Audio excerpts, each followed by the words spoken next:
Josten Vaidem, 3. järjestikune võit mulgrattamaratonil. Palju õnne! Aitäh! Võtame nüüd kokku, kuidas see 3. võit siis täna juhtus? Ütleme nii, et ma kasutasin sama taktikat nagu eelmine aasta ehk sinialiku singlitele läksin esimesena. Panin kohe klotsi põhja ja siis kõik järjest pudenesid, et üks hetk olingi üksi ja siis oli vaja kannatada lõpuni, aga vahepeal tarvis ikka tagant survestas, et pidi ikka kõvasti pingutama, et vahet hoida. Aga lõpuks oli pea 2 minutit vist vahe, et võib rahule jääda.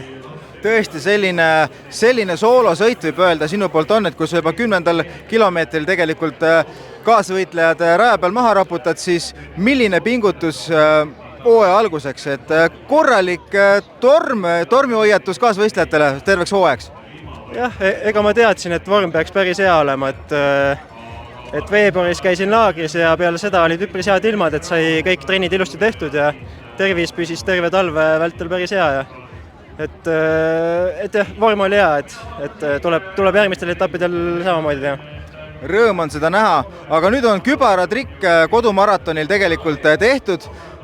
Su mitu aastat ju tegelikult jahtisid seda esimest võitu, nüüd on sul juba 3. võit järjest, et muutub rutiiniks. Jah, aga mulle meeldib võita. Igal juhul, Josten, palju õnne sulle, loodame, et tuleb edukas hooaeg.